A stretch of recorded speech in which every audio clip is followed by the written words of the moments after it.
It is 11 o'clock and we are recording, Chuck, just so you know. Terrific. Let's start our webinar. Good morning, everyone, and welcome to our webinar titled Navigating Employer Minefields. I'm Chuck Tapert, President of StoneTapert Insurance Services, and I am delighted to introduce our all-star panel of experts, which include Cindy Flynn, employment attorney with Hackler Flynn and Associates, Dr. Susan Levy, HR account manager with HR Biz, and LaJoy McClendon, Chief Operating Officer with StoneTapert Insurance Services. Our panel will be covering topics that include the Family First Coronavirus Response Act, essential versus non-essential companies, exempt and non-exempt employees, paid sick leave and FMLA, furloughs versus layoffs, assessing risk, premium contributions for furloughed employees, ACA look-back measurement method and COVID-19, and benefits waiting period for rehires. Please feel free to type in questions if you have them. If we can't answer them on the spot, the speakers will contact you with the answers and supporting information. Our first speaker is Dr. Susan Levy, and Dr. Susan Levy received her doctorate in psychology and organizational management, holds her PHR certification, and has many years of experience in the human resources industry.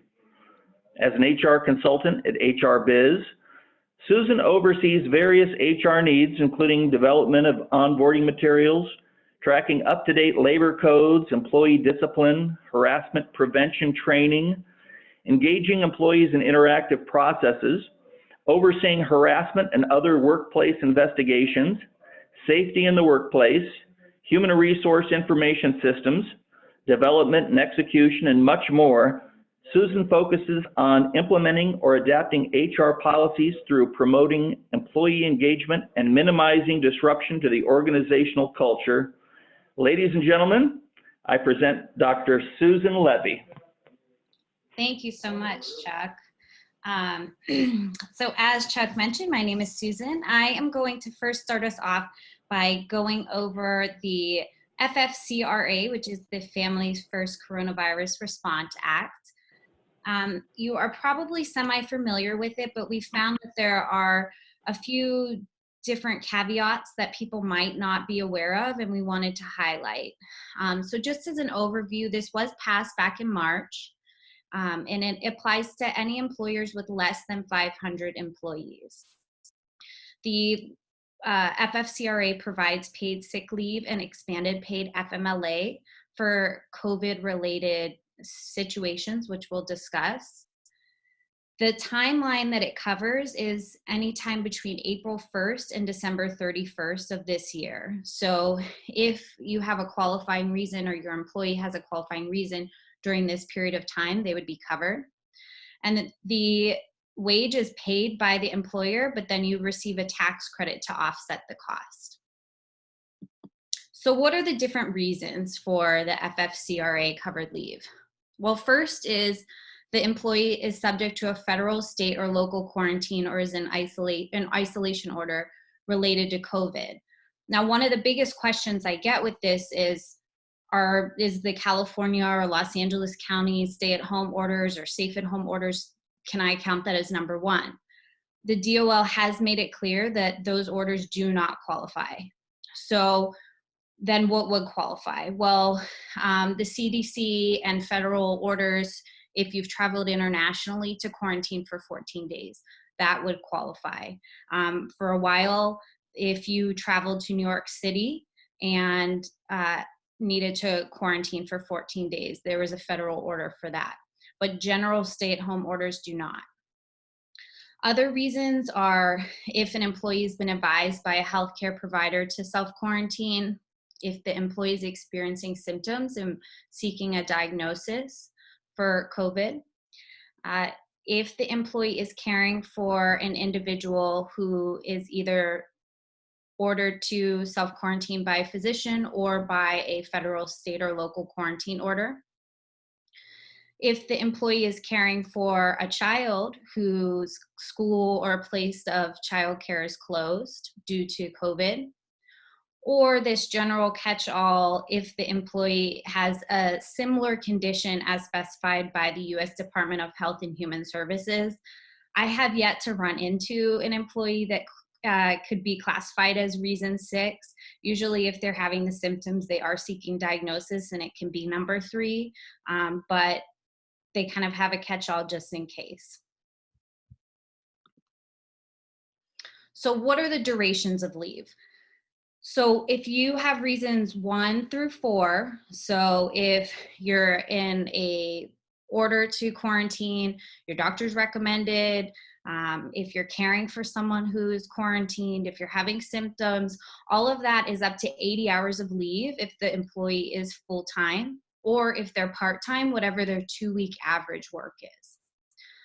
The large amount of leave goes to if they have childcare issues. So if there's no school, which is pretty much every school in the state, and there's no childcare available, they can get up to 12 weeks of leave. So that is considered 2 weeks of paid sick leave and 10 weeks of expanded FMLA. If the person's full-time, that's 40 hours a week. If they're part-time, it's their average work week. So how much does it pay? The easy way to think about this is if it has to do with the employee themselves, it pays 100% of their wages, up to $511 per day, $5,110 total. So if they have the symptoms, if they're under quarantine, if they're seeking medical diagnosis, 100%. If it's to take care of someone else because their child doesn't have childcare, having to do with someone else, it pays 2/3 of their rate, up to $200 per day, $2,000 total for the sick leave, the 2 weeks of sick leave, and then $10,000 extra for the extra 10 weeks of childcare. A lot of you might be thinking, wow, 12 weeks off for my employees, that would be, honestly, it could make or break our company, which is why there is an exemption for employers with less than 50 employees. The federal government did realize that that would be a big undertaking for small employers. They've left an exemption window that if you have less than 50 employees and you can show that this would cause financial obligations that you could not meet, that the employee being absent would be a huge risk to your operation, or that you can't find other workers to replace them during that time who are qualified to do the job, you can document it and exempt yourself only from the childcare portion. So only reason number 5. So if you are exempt from this and you believe that you can show that you can meet these exemption reasons, you need to document why you're denying it and keep that documentation on hand for 4 years. You don't have to do anything with the documentation unless you're audited, but the DOL has made it clear that you need to keep those records in case they decide to go back and audit people.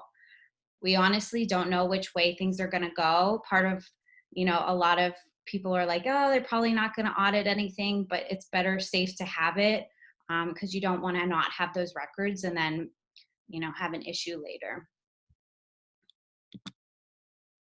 So documentation requirements is another big one that is important. Similar to documentation if you are exempt from the childcare portion of the FFCRA, this other documentation for any other reason, you do need to keep for 4 years as well.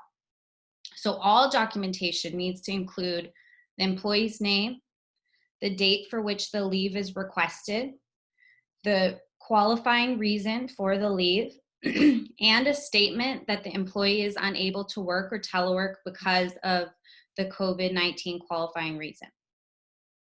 We recommend having this in an easy form that you can have the employee fill out so that you don't have to remember each portion every time. If you need a form, you can contact us after and we're happy to provide one for you guys to use.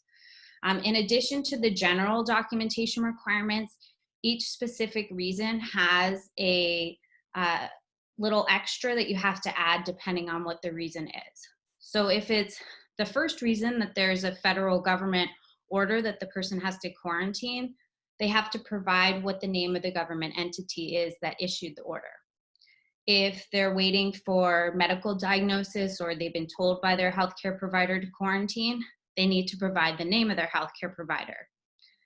If it's related to caring for someone else who is under quarantine or has a medical diagnosis, they have to fill out a similar form that, like they would fill out for the FMLA medical certification form that's filled out by the physician for the person they're caring for, documenting that they are caring for this person and this is what's going on with that person. And lastly, if the person is caring for their child who has a closed school or childcare, they have to include the name of the child or children, the name of the school or childcare that's unavailable, and a statement saying that there's no other person that can care for that child during the period of requested leave. So there's a lot that gets said about the covered wages and paid sick leave, but not as much has been out there about how you can actually qualify for reimbursement for the cost to the employer for a health plan while the employee is out on FFCRA. So this is really important because it's an extra little bit of credit that you can get back on taxes, and it can really make a difference for a lot of employers. So if you have a health plan that's qualified, so it could be a medical plan, dental plan, vision plan, flexible spending account, any of those, and you have your employer portion of that can be used as a payroll tax credit. So to figure out how much that is, you need to figure out what the daily cost for that health plan for that employee who's on FFCRA leave is to the employer. So if, let's say, the employee, if the cost to the employer is $13,000 per year, you would divide that amount by 260 work days. That's $50 per work day that it costs the employer. And then however many days they're out on FFCRA, whether that's 2 weeks or even 12 weeks, you would multiply those days by the cost per day and you can get a tax credit for that amount. So that can end up being pretty substantial. If someone's out for 10 days, that could be a $500 tax credit if your daily cost is $50. So a little bit about the tax credits. There's more information on the IRS site, or you can reach out to us. We're happy to assist. If you're using a payroll system like Paylocity, ADP, Paychecks, most of them have a system in place that will track this for you. So if you're not aware of how your payroll is set up, I recommend reaching out to your account manager so that they can explain how it's set up. If you do payroll in-house, it might be a little more labor intensive, but definitely not impossible. Basically, you're entitled to the full credit of wages, whether it's the 100% or you're only paying them out 2/3. You're not required to make up that difference for 2/3. And the tax credits are on things like the Social Security tax, Medicare tax. Basically, you get to retain the federal income taxes, the employee's portion and the employer's portion to make up whatever cost you paid out. So whatever cost you paid out in those wages or whatever cost you paid out in the qualifying health plans. If for some reason your tax does not cover the cost, you can file with the IRS for a payment to make up for the difference. They said that will be out this month. They have not yet released how we're going to do that. A couple more days left in the month, so we'll continue to keep an eye out and send updates with that. So that was a little bit about FFCRA. Now I just wanted to highlight the essential versus non-essential workers. I know there's still a lot of debate on who's considered what and how it goes. So there's the California Safe at Home, and then there's the Los Angeles Safer at Home. So the Safe at Home for California, that follows the federal critical workers list. In that order, it refers directly to the federal essential critical infrastructure worker list. So anytime that list changes, it automatically changes for California. So we've included in the bottom of this slide, which we'll send out to you, the link so that you can check. The last update was on 4/17. So the feds are ongoing looking at different industries to see if more can be added in as considered essential, basically when they push and say, hey, don't forget about us, we're important, please list us at essential, and then the feds will go in and update it. Currently, there's 16 sectors on there. That is different than the Los Angeles Safer at Home, which is similar in some ways, but specifically lists things out in their order. They do have the right to update their order as well, but it's not happening on the same sense as the federal level is. As I mentioned before, none of these orders qualify someone automatically for FFCRA. If you are considered essential, you have to make sure that your employees are complying with the social distancing, that you're sanitizing spaces. Some locations are required to wear masks. Make sure that you're doing all of that every day, because even if you're essential, if you're not having these policies in place, the government can still come in and say, hey, we don't want you to operate if you can't follow those. You also want to make sure you have signage to inform employees and the public that they cannot enter if they're experiencing any symptoms. And lastly, to highlight, had you asked us 6 months ago if you could check employee temperatures, we'd say definitely do not. But now the EEOC has said that you are allowed to check employee temperatures at the beginning of each shift. If that's something that you decide to implement, you should do it for all employees and be consistent with it. And ideally, they say you should check them outside or somewhere, because if they really are symptomatic or have temperatures, you don't want them in the facility. So you don't want them coming in and starting the work and then checking. So some have set up desks right when you first enter or right outside of where you enter. So that goes over essential, non-essential, and now I'm going to pass it on to Cindy. Thank you, Susan. Our next panel expert is Cindy Flynn. Cynthia Hackler Flynn is the founder and managing partner of Hackler Flynn and Associates, a Southern California-based employment defense law firm. Since starting her practice, she has grown the firm to 5 associates and 4 support staff. The law firm's focus is employment law, where their mission is to protect and defend entrepreneurs and business owners. Cynthia has been voted as a super lawyer every year since 2017, and for the last 2 years has been named as a Pasadena top attorney. Ladies and gentlemen, I present Cindy Flynn. And thanks so much, Chuck. So I'm so excited to be here today. As a kid, my parents ran a printing company, and I got to see firsthand what it was like to run a business, and more importantly, what it was like to have employees. And I just watched them through the years, and one employment issue after another would come up, and it really tore my parents apart.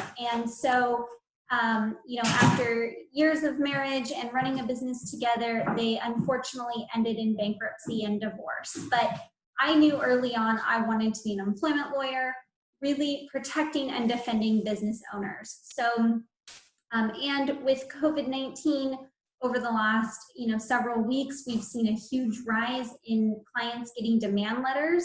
So our whole mission is very in line with HR Biz and StoneTapert in just getting out as much information as we can to protect our clients and our business owners. So a couple things we wanted to go over today. I know Chuck mentioned that. Because I am a lawyer, I have to give you guys a disclaimer that content on this webinar should not be considered legal advice and is for informational purposes only. And you can read the rest of the disclaimer. But some employee risk categories. So OSHA promulgated guidelines which identify employee risk categories. And this is for businesses that have remained open since they are part of the critical sector that Susan just talked about, or for when the stay-at-home order is lifted. And OSHA identifies it into 3 different categories. For healthcare workers and healthcare support, they are considered the high-risk categories.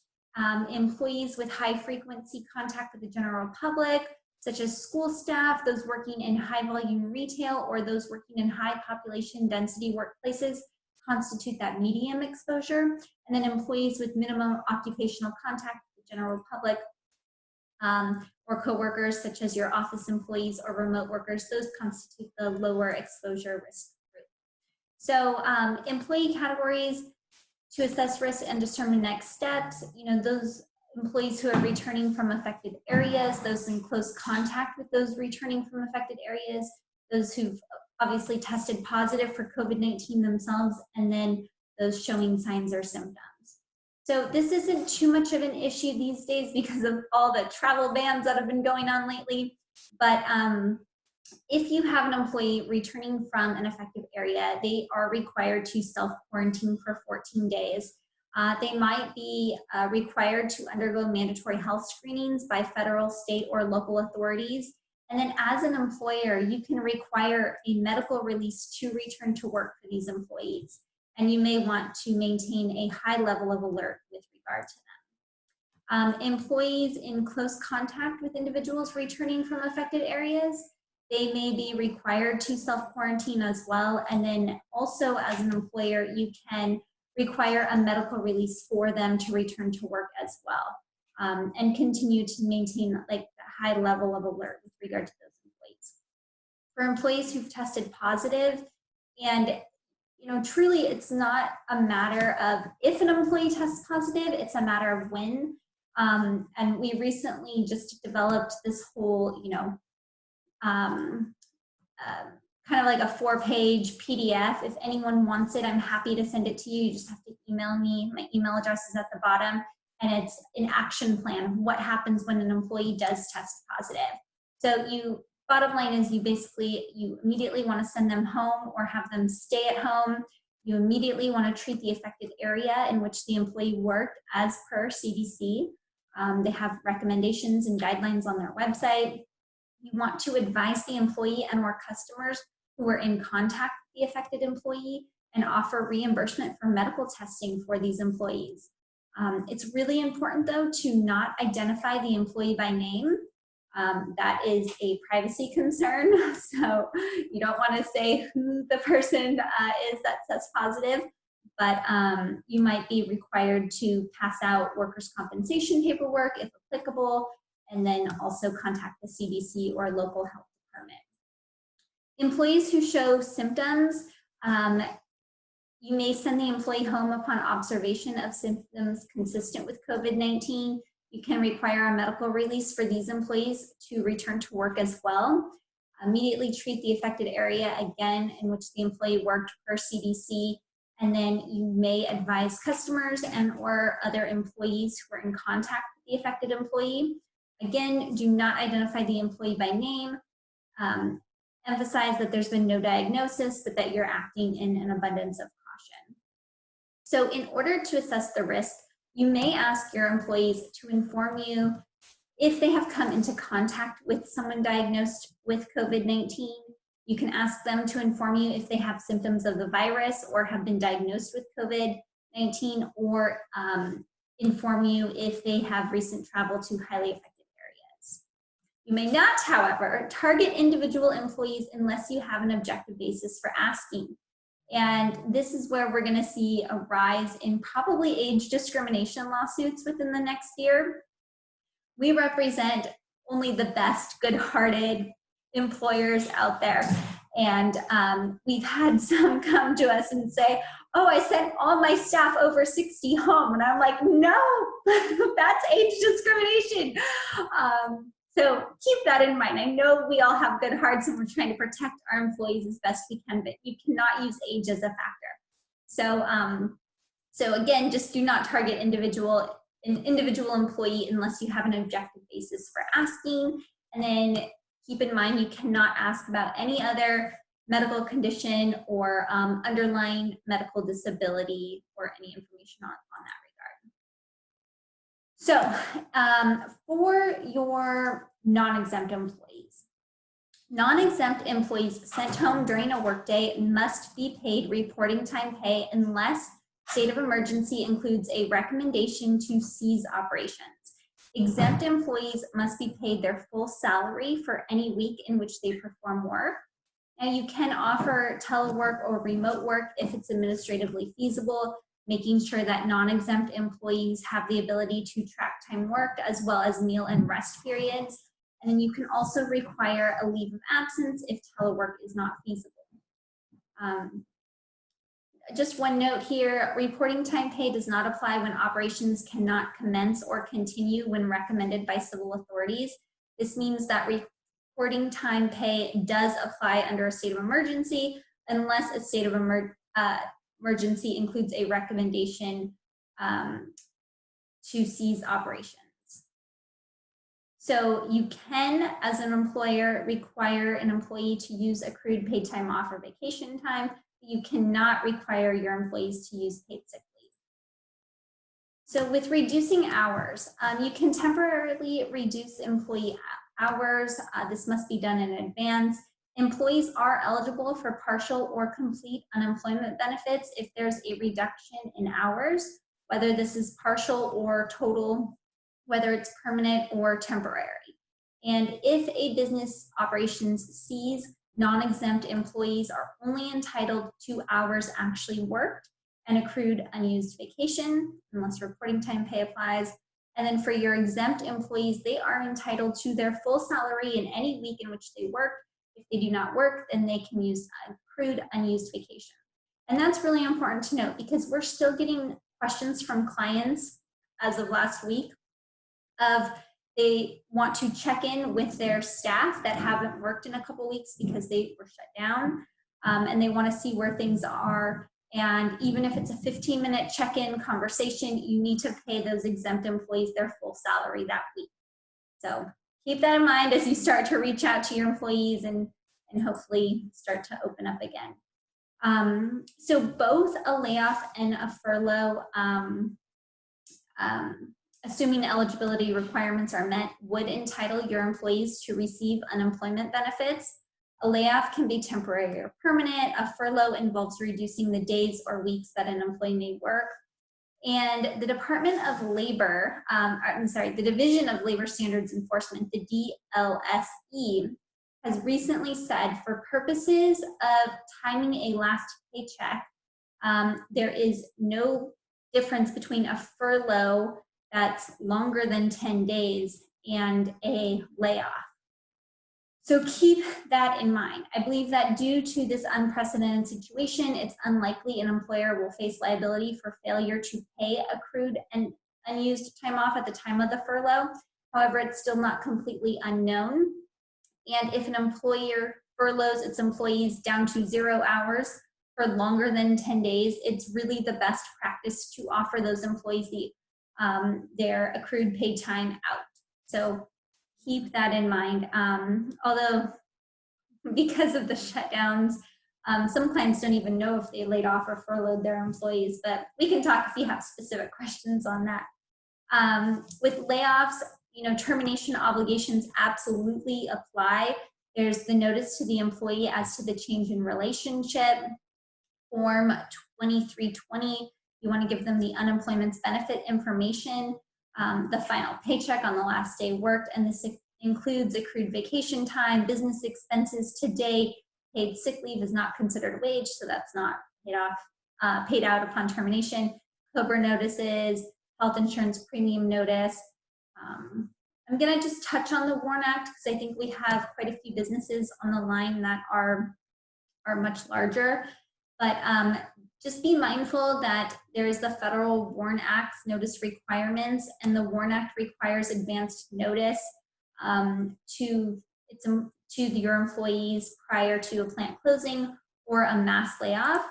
And then California specifically has the WARN Act, and Governor Newsom issued the executive order saying that businesses with more than 75 employees require giving workers the 60 days notice before a mass layoff, relocation, or termination, the governor suspended that portion of the WARN Act, effective as of March 4th.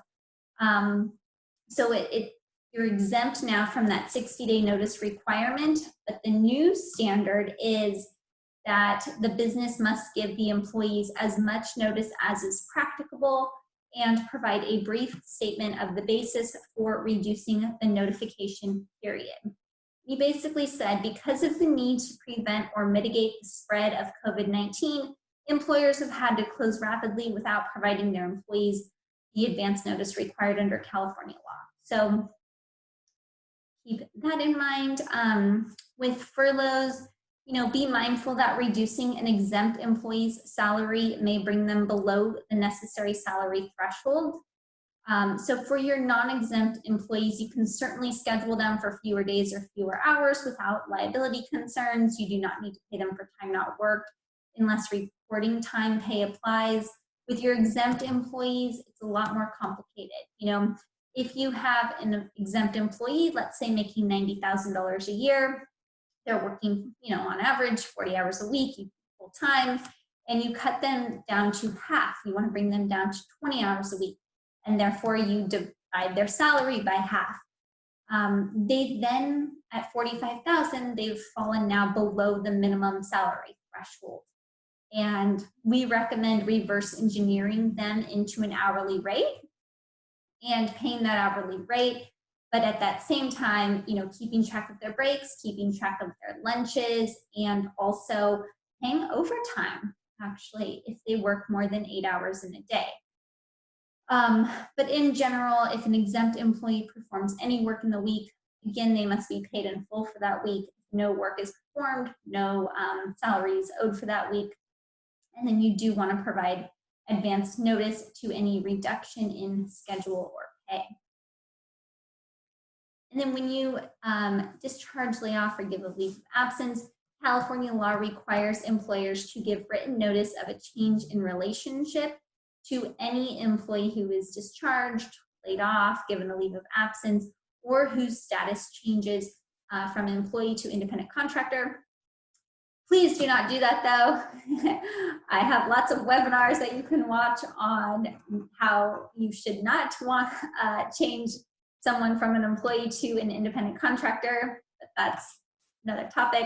No notice is required if the employee quits, is promoted or demoted, if work stops due to a trade dispute, or if there's a change in work assignment or location. Although it is not required under California law, federal law provides that in some situations, including larger reductions in overall workforce, the employer must provide a written notice of the change. And then California has explicit requirements for what information must be included in any notice of change in relationship, and that includes the name of the employer, the name of the employee, the social security number of the employee, whether the action was a discharge, a layoff, a leave of absence, or a change in status from employee to independent contractor, and the date of action. I want to note here that there's no requirement that the notice specify whether a discharge was with or without cause. So California law requires notice of the change in relationship to be given immediately, and that the notice be provided no later than the effective date of change in the employee's status. Although California law does not specify a particular service method of this notice, the safest practice is always to physically provide a copy to the employee at the time of employment action. Given everything going on, and you might have employees working from home, that might be impractical. So mail can certainly be another method, or even email at this point. And let's see here. Working remotely. So a couple things you want to keep in mind if you have your staff working remotely is you have to have, or I guess you don't have to, but we would recommend a written agreement. You can say that this is only temporary, but it needs to outline the guidelines that you're looking for in having an employee work from home, right? You can even say that this is only temporary while the California stay-at-home order is in place. You want to describe who is eligible to work from home, because not all jobs can be performed from off-site locations. So it's important to ensure that the employee the job responsibilities, and the equipment needs are all met. It's also important to lay out expectations, you know, the start and end time, being available and responsive throughout the day. They're still required to follow company procedures, which includes adhering to the company's timekeeping system. Or if you don't have a timekeeping system or it requires a thumbprint or something like that, we would recommend that you create an Excel spreadsheet. It doesn't have to be anything fancy, but just something that keeps track of an employee's meal periods and rest periods, because I really think that this is going to be another area where employers are hit for not keeping track of time worked adequately for your non-exempt employees. And then, of course, you want to reimburse your employees for expenses such as internet and cell phone. And that has come up a lot lately because I don't think a lot of people realize that they need to reimburse for internet usage. You know, you have an employee who's now working remotely, and yes, they may already have internet, but there is case law that says that the employer would receive a windfall if they do not reimburse, because it would be passing on operating expenses, business operating expenses to the employee. So to be in compliance with case law and Labor Code Section 2802, the employer must pay some reasonable percentage of the employee's cell phone bill and internet. So keep that in mind as you develop your work from home employees. And then just some quick reminders, you know, state and federal privacy laws still apply, including HIPAA. Health records need to be kept separate from personnel files. Employee health information should always be kept confidential. And then you want to create and enforce clear policies for dealing with COVID-19 and apply them objectively. And then no matter who your employment attorney is, make sure you are checking in with them at least twice a year because of the changes that keep coming down, especially right now with COVID. You want to make sure that they have a team of experienced employment attorneys behind them. You know, all of the attorneys who work here have 10 to 20 years of experience. And then something else we offer for our clients is an early liability assessment. So if you start to get a red flag by an employee and you feel like you might be, you know, they might be setting you up for something, it's important to do a liability assessment early on so that you know what's at stake for your business. And if anyone wants our employment compliance checklist, I'm happy to send that to you. You know, there's 9 things that are required on a paycheck stub, review your time records, compliance with minimum wage laws, and so forth. If anyone wants that checklist, they can text HF Law to 66866 and just get on our mailing list for any up-to-date news on employment matters. I promise I don't spam anyone, but we're just doing everything we can to keep our clients and our friends as informed as possible. So with that being said, Chuck, I will turn it now over to you to introduce LaJoy. Thank you, Cindy. Our next speaker is LaJoy McClendon. LaJoy McClendon is the Chief Operating Officer of StoneTapert Insurance Services. LaJoy has been with StoneTapert for 20 years as part of the executive management team and has many years of experience as a senior benefits analyst. All divisions of the company report to LaJoy, and she manages all areas that touch the customer within the organization. She exemplifies world-class service. LaJoy is a member of the Los Angeles Association of Health Underwriters. She is a member of Vistage Emerging Leaders Program, which focuses on the next generation of senior leaders. LaJoy serves on the board of CASA Treatment Centers, where she serves on the Strategic Planning Committee and as chair of the Personnel Committee. Ladies and gentlemen, I present LaJoy McClendon. Thank you, Chuck, but I think you missed a couple of things. I'm also a principal, teacher, and a lunch lady during this time, which has been very exciting to be able to be home with my children and work so closely with them. I'm also excited to have all of you guys on this webinar and share a few items with you related to benefits and how we think this has impacted employers and things that you should just be aware of. The three items that I'm going to focus on, or the three topics, are managing the employee contributions while they're furloughed and not receiving compensation. Also, we're going to talk about the ACA look-back period and what that means to applicable large employers that have variable hour employees as well as part-time employees. And then we're going to also talk about benefit waiting periods and what the carriers are doing to assist when employees that have been laid off are rehired. Okay, so managing employee contributions for furloughed employees. A lot of employers have decided to continue offering coverage to their employees, which I think is amazing. Eligibility has been expanded and the carriers have honored those expansions. I think that having health insurance right now during these difficult times is very important. And I know that everyone, all employees that have the opportunity to continue their coverage really values that decision that the employers have made. One of the challenges is collecting the premiums. As we know, most employers do not cover 100% of premiums, so employees are responsible for paying a percentage, whether it's 20%, 10%, 5%. There's some type of deduction that's coming out of the employee's paycheck for the insurance plan that they're enrolled in, as well as the cost for dependent care. So the most reasonable option here to collect those premiums is to allow those employees to pay their portion of the premium with after-tax dollars. Hopefully everyone, if that's what you're doing, you have set clear expectations with those employees as far as due dates. You've also implemented a 30-day grace period to give them time to make the payment. You have a system in place internally to collect those payments, deposit them, make sure that those payments get to the insurance carriers in a timely fashion.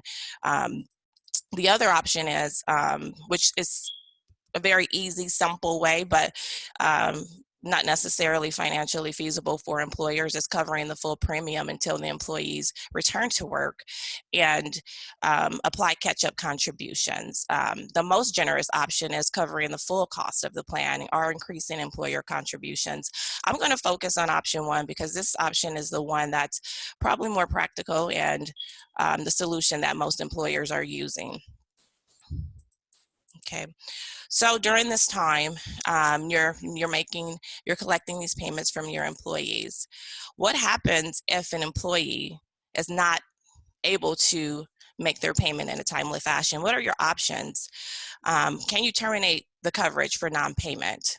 The answer is yes, you are. You are entitled to terminate coverage if an employee is not able to live up to their end of the bargain and submit payment in a timely fashion. So what's the next step for that employee? Most would say that employees can now apply for COBRA, but that's not necessarily true. And the challenge is eligibility requirements have been expanded for employees. So technically, there's no loss in eligibility if someone has not been able to make a payment. And termination for non-payment does not constitute a COBRA qualifying event. So your employees that are not able to make payment and losing coverage because they can't make payment are not eligible for COBRA. So what's their next option? They're going to go to the exchange. And for applicable large employers, I think this is something that you really need to think about. If an employee goes to the exchange and they apply and receive a subsidized health coverage, it's going to trigger the IRS penalty letter 226J, which you will have to respond to. Now, you've offered coverage to that employee that's affordable and meets the minimal essential requirements. So you've done your part, but that doesn't mean that you don't have to respond to that letter. You're going to have to respond to that letter. You're going to have to explain why that person went to the exchange, got coverage, and you're going to have to prove that you offered it to them, they enrolled, they failed to make a payment. You know, it just becomes more of an administrative burden for the HR team. So I kind of like combining option 1 and 2. In reality, most prudent people will live up to their end of the bargain. They're going to pay their portion of the premium. So most employees are going to keep up with that because they want to keep their health coverage in place. So I would suggest doing a combination of 1 and 2, allowing employees to continue to make their premiums. And if you have a handful of employees that are experiencing financial hardship, or maybe they're only able to make partial payments, when you bring them back to work, give them the opportunity to catch up those contributions through pre-tax deductions.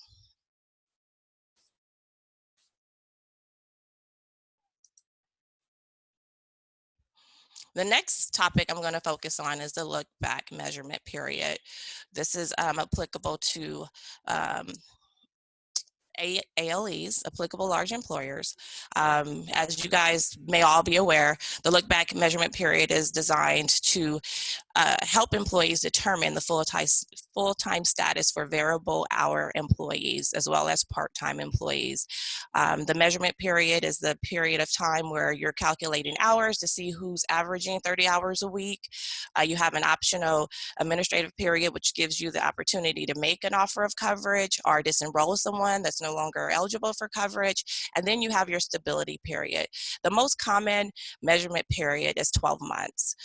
So for 12 months, employers are calculating hours, and they want to, at the end of that 12 months, they decide, okay, this person has qualified for benefits, I'm going to make an offer, and that employee remains eligible for coverage for the remaining of the stability period, which should be exactly the same as the measurement period.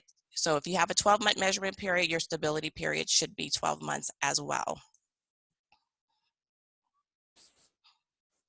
So let's talk about the look back period and COVID-19 and everything that's going on. We've all went into a panic when there was a state of emergency announced and this pandemic hit and the virus start to run rampant. No one really had time to think clearly about what to do with their employees. There's employers that cannot afford to continue paying for coverage because their businesses have been financially impacted by this virus. So the first thing you think, oh, okay, we have these employees, they're in this class, they're part-time employees, they've been working 30 hours a week. We need to reduce hours. These employees experience a reduction in hours, or they're laid off, but employment has not legally been terminated. So there's still an employer and employee relationship. These employees are in the stability period. So they've satisfied the measurement period. They've averaged 30 hours a week. They're eligible for their health insurance. They're enrolled.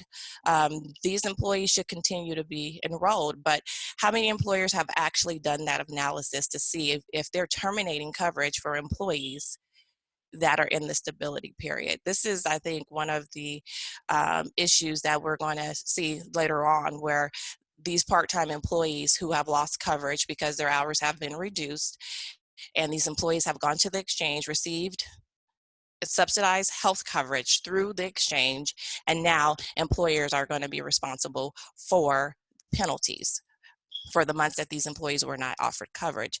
So my advice to you, until there's further guidance in this area on how the federal agencies are going to handle ACA and the measurement periods during this time, we have to continue to play by the ACA rules.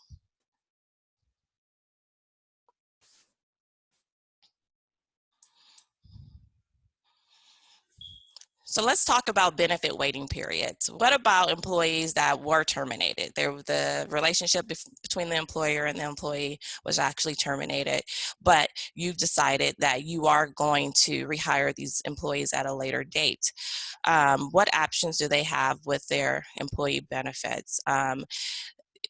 thankfully, then the carriers are being really proactive about this whole thing, and they've been proactively releasing guidelines on how to manage these situations, because they do realize that a lot of employers were forced to lay off their employees, but they also realize that they're going to rehire these employees, and once the pandemic is over, these employees are going to enroll in the plan.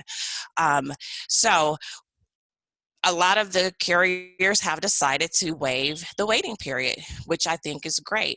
So I'm going to go through the insurance carriers on this slide. I'm going to focus on only the major insurance carriers, the ones that provide medical coverage, because I think at this moment these are the most important. Aetna didn't release any special guidelines to their rehire guidelines. They their standard is pretty generous.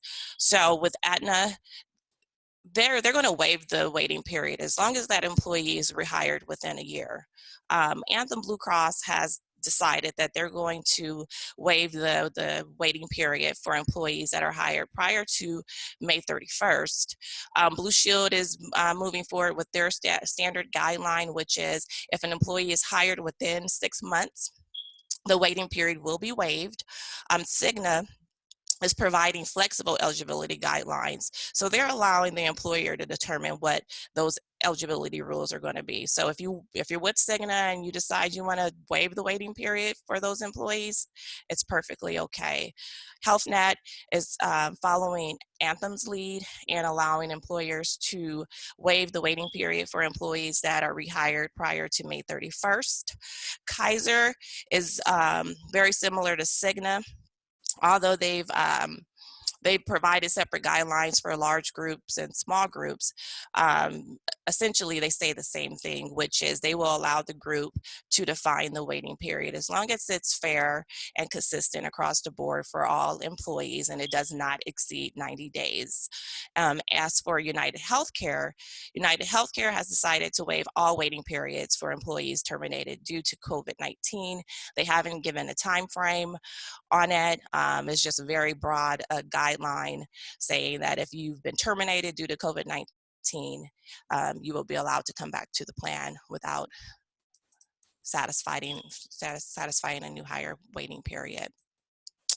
If you're curious about your ancillary carriers and how they're going to manage this, and you're currently working with StoneTapert, feel free to reach out to your dedicated StoneTapert account manager. They will be able to provide further guidance on how the other carriers are handling the situation. And at this point, I'm going to turn it back over to Chuck Tapert. I thank you all for your time today, and I pray that you all are safe and healthy during these difficult times. Thank you, LaJoy. Thanks for that. I want to thank you all for attending, and I want to thank our panelists, Cynthia and Susan and LaJoy. Terrific job. We have additional information on our COVID-19 resource page, which is located on our homepage of our website. There's a ton of information there for you, StoneTapert.com. Again, if you have questions regarding any of the material, you can email the panelists or you can email me and I can get that information over to the panelists to answer your specific questions. I want to thank you all very much. Take care and be safe. And for those clients out there, thank you very much for your business. We certainly appreciate it. We want to take great care of you. Thank you.